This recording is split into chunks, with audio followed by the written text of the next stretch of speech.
Hello and welcome to the Holyrood Sources podcast, where we take you inside Scottish politics. I'm Calum Macdonald. Hello. And this is Geoff Aberdein, who was Chief of Staff to the First Minister Alex Salmond. Hello, Geoff. Hello. And Andy Maciver, who was Director of Communications for the Scottish Conservatives. Hello, Andy. Hello. Look at us all sitting together. Isn't it weird? This is nice. Can't hit mute. Yeah, we can't hit mute. Not that Geoff ever does anything. No. No thank you for listening to the Holyrood Sources podcast. You join us actually in Malone's in Edinburgh, where in about an hour and a half from now, 150 of you are joining us for our first ever Christmas pub quiz. Whose silly idea was this?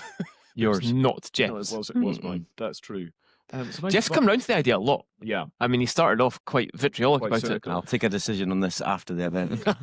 I'm just hoping everybody remembers it tonight and they actually show up. So yeah, welcome to Malone's in Edinburgh, where the three of us are recording our usual weekly episode. Then we'll be recording our Christmas special, which you will hear in Christmas week, probably on Christmas Eve itself, but around that time. And then we're also doing our pub quiz, which actually you won't hear all of on the podcast. You have to be here to enjoy the full pub quiz experience.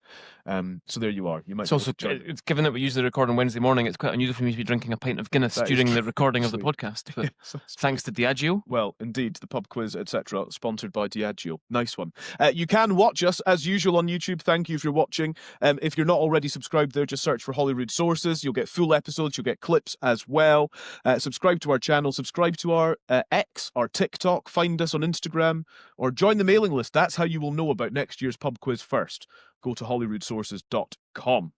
I'm excited for the pub quiz, but we've got lots of politics to chat about before that. Primarily budget aftermath, I think is how to sum it up. The First Minister, John Swinney, has called for the Chancellor, Rachel Reeves, to resign, accusing her of misleading the public and financial markets. John Swinney saying Reeves must, quote, face the consequences of her actions. He told the BBC she had no alternative but to quit. It's also been reported this week that Sir Keir Starmer could face a leadership challenge early next year from Scottish MPs who worry the party will be, quote, slaughtered in the Holyrood elections in May. This was reported in the Times. They've got party sources saying the PM is very unpopular with voters on the doorstep, and so they are worried about next May. Have they just noticed? I mean, there's been months in the making. Does the budget feel... It feels like a particular flashpoint in this story, though, doesn't it, Andy? I mean, I think the budget was always going to be a bit of a flashpoint, generally, for Reeves and Starmer and how long they'll stay in their jobs. It was one of two potential hurdles, this, the other one being the May elections, and I guess it looks like they'll get to that one. Was it always going to be a flashpoint? I mean, I suppose so. It was certainly always going to be a flashpoint for the MPs.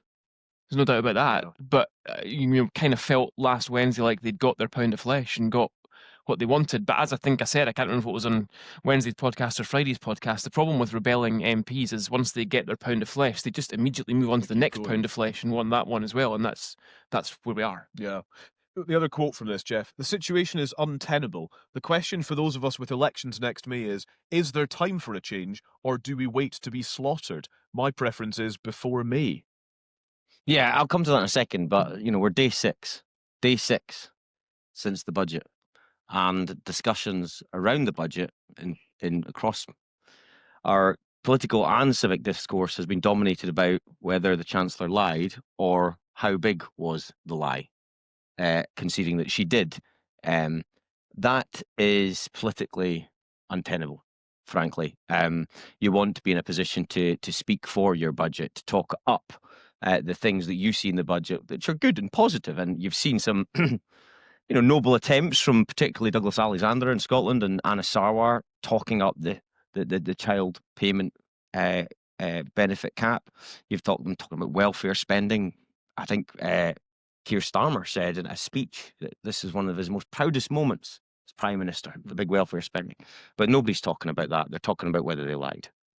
And that is politically untenable. So the future does not augur well for Ms. Reeves or Mr. Starmer. In terms of the Scottish end, I think I'm not surprised to read that briefing, but I think it's a catch-22. I cannot see a situation that if they push out Keir Starmer, and by virtue of what we've just been saying, naturally Rachel Reeves, that they can recover in time for May, because you have to have a leadership election. We've got the Christmas recess coming up. You've got until middle of March to sort it out. There'll be a bun fight within the Labour Party for the leadership.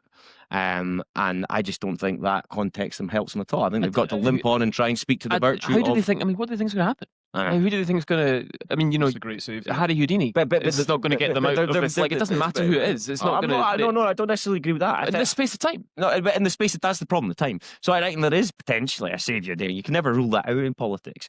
But the fact is that it will be a bloodbath, a leadership contest, and then they'd have to mobilise for their local elections in England and the Holyrood elections in Scotland, and indeed the parliamentary elections in Wales. Not enough time for a new leader to get their feet under the table. So I think by virtue of that alone, the timing just doesn't work for them. They're going to limp on. Now, stranger things have happened in politics. I always say this to you guys as a health warning, that in 2010 general election, the Labour Party hammered the SNP while the SNP were in government. In 2011, not a year later, the SNP recorded a majority in the Holyrood elections. People do change their minds based on the elections at hand. The big difference, of course, is we didn't have to defend what was a calamitous government down south. Anna Sarwar is going to have to do that. What is it about Westminster, London politics that has made everybody itchy for new leaders all the time? Like, the leader is the problem. It was definitely a sort of symptom of Tory chaos for a few years there. But is everybody now hooked on that? I'm just thinking there's quite a stability in leadership in Scottish parties comparatively. I think, yes, because Scottish politics actually, in the grand scheme of things, is relatively boring in terms of the actual parties, because there's really there's no alternative, really. There's no realistic alternative to the SNP. Notwithstanding Hamza's denial. So, the excitement tends to come from within the governing party rather than between them. I think, though, it's not just a Westminster issue. I don't think it's part of global populism, and the fact that we're experiencing massive movements of opinion and massive changes in opinion, and that people are not any longer neatly fitting into a box in any part of the country. I mean, it's not just here. Look, I mean, just over the water at Macron, he's the leader of a party that didn't exist 10 years ago, and budgets changed that. I think there's an interesting thing though about just going back to what Geoff said about Rachel Reeves and the lie or the non-lie or whatever it was. I mean, I've been in this for like almost a quarter of a century now. I'm an old man, and I remember when I started getting into it, my job basically was to teach politicians how to not answer a question, or how to answer a question, a different question than the one they were asked. And it used to be a bit of a virtue.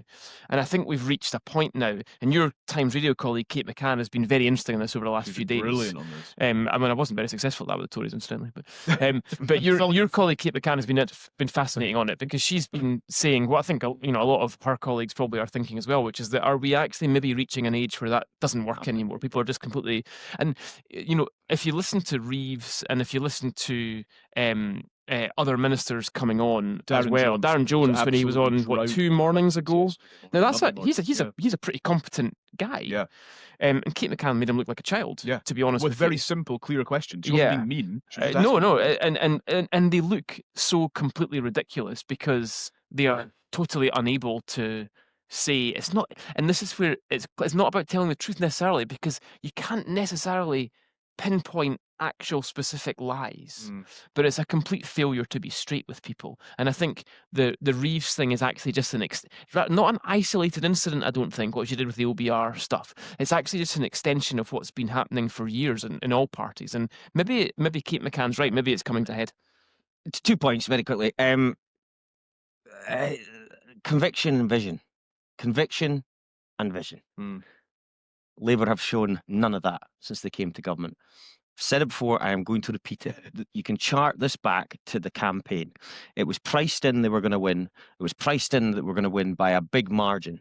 Why did they not use that unrivaled political capital to be much more upfront with the people about how they were going to achieve their stated ambitions? Not just economic growth, not just this green industrialisation, not just this fairer society. How are you going to do it, and what decisions are you going to take? Because they had that political capital. Very rarely do you get that in a political cycle, and they did not seize that opportunity. They come into government, and it's been frankly headless chickens. And I still, right now, sitting here tonight, couldn't tell you what Keir Starmer believes in. If I can't understand, and I follow politics quite a lot, what this guy actually believes in, how the hell are the people out there going to be able to do that? Second point is this: the SNP should be getting a hiding at this next election. I mean, they've been in power. They will have been in power for about 19 years. We've had, camper vans on Nicola Sturgeon's driveway. We've had party finances linked to that for Ori. We've had, Humza and the Green partnership, which ended rather spectacularly. The Salmond Sturgeon fallout. They should be getting a hiding in any normal political cycle, and if the polls are to be believed, they're going to win this. And I say again, the reason for that is a lack of conviction. And by the way, the SNP have not shown it either of late. Starting to see a little bit of it from John, perhaps, but they don't need from to. the Labour Party. They don't need to. That is what you needed, and that is not what they delivered. And where else? So the SNP's approval rating in that YouGov poll a couple of weeks ago was, well, the Scottish Government, I should say, approval rating was 25% approval rating. What country do you have a 25% approval rating for the government? And the only discussion is not are they going to win again, but are they going to get a majority or not in a PR system? That's really quite unusual to have that. And it is because, and the reason that, as you say, the SNP are not much better is that they don't have to be any better.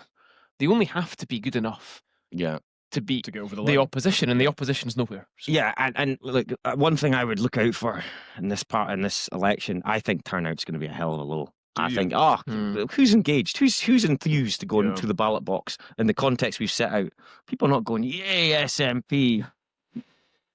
We're in the pub. Really are. We're not the only ones having a smashing time. Oh, come on. Nicely done. That was quite good. I hope people heard that. Otherwise, that's just there's no editing tonight, unfortunately. Anyway, yes, as I was saying, good point. Next question. Yes. I can't remember what I was saying. There's a lack of enthusiasm. What is it that's going to motivate? Oh yeah. Folk are scunnered. And that would be my worry about reform, of course, because their voters will be quite mobilised to turn out. It's a new thing. It's if they are still at the ballgame, and I'm not entirely convinced they will be at the same level. But maybe in our Christmas special that we're recording in an hour or so, which listeners obviously won't hear for a few weeks, we should have a turnout. Geoff's got a turnout prediction here. It's quite awkward, this, because I'm thinking of the things I want to say later. Yeah. And I'm like trying to not keep them in the duplicate. Tank. Yeah, keep them in the tank. Aye. I wonder, just on a final one on Reeves and Starmer, is if there's any way for them to put this behind them.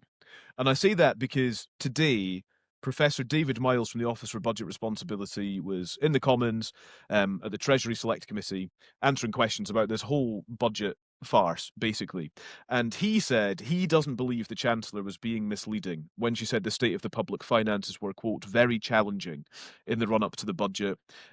He told MPs that her comments ahead of the budget last week were not inconsistent with the situation she faced. So we've had the head of the OBR, the Office for Budget Responsibility, standing down this week. We've had one of his colleagues now going into bat, it would seem, for the Chancellor. And so, is that enough? Is that enough to get them past it? I think the only opportunity they have, those two in particular, for a comeback is actually not dissimilar to the Tories, I suppose, in some ways. It actually hinges on Reform and Nigel Farage imploding. Yeah. I don't think it's no longer. It's like a football team who can only win the league if their opposition loses. It's not in their hands anymore. It's, and I think ultimately, and that's, by the way, that's not impossible. Yeah. I mean, implosion is absolutely potentially on the cards for Reform and Farage. But if he doesn't implode, I don't really see how they recover from it. But there's another factor at play here. It's the steady, let's not say rise, but consolidation, let's call it that, of Kemi Badenoch as leader. Not a few weeks ago, people were calling for her to go. She's had some good outings at PMQs, I thought, in her budget stuff. Okay, it was punchy, some of it, but it was memorable. Yeah, for sure. And it did the rounds. And we both said on this podcast, I did. For a while we've been saying, not to feather our own nest here a bit, but it's been a number of months that we've said, actually, this is a pretty decent person who's probably in the wrong place at the wrong time, but actually she's not half bad. I think if listeners go back and listen to the podcast, I said it first, you agreed with me. I think I put it on the WhatsApp group, and you then took it first. The point, like last week. Did you write it in the Herald? And Geoff read it? The substantive, we know that's not true. The substantive point is this, that it's not just reform they have to be looking at, it is a kind of revival. Let's not call it a full revival yet, but the polls are certainly displaying a bit of a more resolute Tory vote. Sometimes the Tories are actually ahead of them in some polls, ahead of Labour.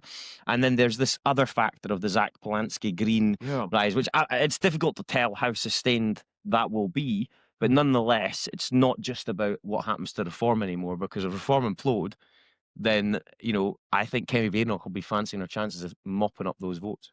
Maybe Zara Sultana and Jeremy Corbyn's plans to Christ, nationalise what the a shambles. entire economy is what's going to. I just laughed out loud. In due course. That was classic stuff. I think But I'll tell you this, just sorry before Go on, you rightly take the piss out of them because they deserve it. But what a number of people they had in there. Yeah, there was in, 2,500 delegates. in fairness, Yep. they have appealed to it looks like a very mobilised base, but the I think optics were off. the question for Polanski is, what's your ceiling, basically? Yeah. I don't think the UK is anywhere near the point where they think that's a particularly good idea in any kind of mass way. Obviously, he's picking up a lot of former Corbyn votes because it's just kind of a slightly sunnier, more optimistic version of Corbyn, right? He doesn't hate everybody in the way that Corbyn and Sultana do, and he's doing pretty well for that. And he's actually very energetic, and he's as I've said before, he's identified a market. Yeah. Only him and Farage have managed to do that. I think the problem for him is that I would say his ceiling is 15-ish%, whereas Farage's ceiling is over 30, and that's what wins elections. And just the point there though is that if they manage to reach that ceiling, they are probably taking 2, 3, 4% from the Labour Party, whereas Kemi Badenoch will not. Nobody's going to be going to the Greens from them, whereas Kemi Badenoch will be hoping to take 2, 3, 4 from the Reform Party. That's the big problem from Labour, I would say. I tweeted last night on the Holyrood Sources account, does Sir Keir Starmer and the Labour government make you less likely to vote for Labour at the Scottish election in 2026? You not have folk to do that for you, no? Andy, honestly, if only. And I thought it's just kind of Sorry, what did you tweet? No, it's fine. I was asking. I wanted to kind of get some commentary Yes. on how people view the Labour government and whether that is impacting their take and their decision making ahead of 2026. Clearly, it's not scientific, etc. But here are some of the people who replied. Rich says, yes, Keir Starmer may have saved the SNP. Poor Anas, his race ended before he even got started. He needs to distance himself from Westminster for any chance. Frank says He has read the Herald. Frank says, obviously, total shambles and liars to boot. Fraser says, it reduced me from extremely unlikely to no chance. In all seriousness, it's likely Scuppert and Ass Sarwar being First Minister. You can't let Grangemouth and Musmorin close and sink North East Oil and Gas, then expect to get votes. It's economic suicide, rightly sinking Labour's Scottish branch. Richie said, usually vote Labour because my constituency is between them and the SNP. Very unlikely now. I have joined the politically homeless camp. And I thought, obviously that's just a few comments, but I just thought they were quite instructive as to how people are. I think they're actually a decent barometer for. And also, not dissimilar to what polls are telling us, actually. So we kind of know people are right now thinking that. But I'll go back to my earlier point. You just never know in campaigns, and it's going to be a hell of a task for Anna Sarwar. But if you create the parameters for the debate and your opposition are responding to you, you never know what can happen. But I agree, it's unlikely at this stage. I'll say one thing. I do think that this is getting into the realm of our predictions for later. I do think. Reform are polling second in Scotland relatively consistently. I'm slightly unconvinced that they will actually end up there. To be honest, I think that if anything, Reform are a little heavy on polling and Labour are a little bit light. I think Labour might end up, as Sarwar's a very, very good campaigner. We saw that in Hamilton, actually, where when he gets out and does it, he does a very, very good job, and he's very able. And I do just wonder, notwithstanding what's going on at Westminster, if Labour might just do a little bit better than the current polling looks like they will. But I think you're looking at some sort of massive event for them to overturn and be anything like competitive. There probably needs to be an SNP implosion of sorts, actually, to your point earlier on about Reform. Just a few then of your questions and comments that have come in on WhatsApp as well this week. Donald got in touch. He actually shared a post from Inverclyde Council's Facebook page, which said, the UK government has today announced a £20 million investment in Inchgreen Marine Park and the historic dry dock to support the ongoing redevelopment of the site to attract new businesses and create jobs for Inverclyde. And Donald went on to say in his message, this is a great example of how Labour can turn it round. I'm an independent supporter, but the SNP have no practical ideas. All Labour need to do, in this case, is look at the calls to act and invest in Inchgreen. The Scottish government's refused to listen, and Labour can see that. It's an open goal for Labour. And it's not the first time I've heard this sort of argument being made, is if the Labour government in London spotted things that were wrong or going wrong in Scotland and just staged something of an intervention, say, for example, to build a ferry that can actually sail to the Western Isles, then actually that would be rewarded, presumably, electorally. I think you need to declare an interest. I probably should declare an interest. Yeah, that's fair. I personally would benefit from that, so feel free to do something about it. But there is precedent for that, isn't there? A sort of HMS Calum. I'm on board, literally. Hey! Thanks. But there is precedent, isn't there? You know, a Westminster government could sort of intervene in these things and go, look, we did that. Yeah, I mean, and of course, the ironic thing from Labour's point of view is the precedent really came from the Tories and Alistair Jack when he was Scottish Secretary, partly with the City deal regime, but actually probably more appropriately in this context with levelling up. So there were quite a number of Scottish infrastructure in particular projects that the UK government under Alistair Jack invested directly in devolved areas. So the ability is there, and that was a very pretty quiet but quite clever strategy, just to stick a Union Jack on something and say, by the way, remember we paid for that. Not dissimilar, by the way, to all the, you see bridges and roads all over Scotland with the EU, the European Regional Development Fund, with the EU flag all over it. Pretty much the same concept. And it was quietly a reasonably effective, albeit small scale in small communities, but quietly quite an effective way of saying, by the way, we've got the funds to help you out here, so you might want to think twice about casting a vote for independence. I would say, if anything, to be honest, that has ironically stalled under Labour. It doesn't look like there's much of an agenda there, but I fundamentally think it would be a decent idea. It's a long game, though, right? Because it's a couple hundred folk at a time, and that was what I was going to say. Look, I totally agree with what you're saying. By the way, I think that is, if I were the UK government, what are we trying to do? Or certainly, as Anna Sauer, get things, real things that they can point to in different parts of the country. Problem for that one, particularly, is that great, they've got the 20 million. Contracts have to be awarded. Nothing's going to be built before May. It doesn't help out Anna Sauer in this election cycle. I'll give you a great example. In Aberdein, under the previous Tories, under the Levelling Up Fund, Michael Gove announced, the then minister, Tory minister, announced 20 million towards the new Aberdein market. Now, it's only now starting to take shape. It's way off still being open. And so it's very difficult because people are natural skeptics when politicians make these big claims, and everyone's like, oh, it'll never work anyway, until you know how it is. So you need to see it up and running, and that's not going to happen in that enough time for the next Holyrood cycle, election cycle. Yeah, fair. Stephen gets in touch, and there's quite a few words in Stephen's message that I can't say out loud. So I'll maybe just replace give me the iPad. Right up my street. With the Stephen Flynn. You never know.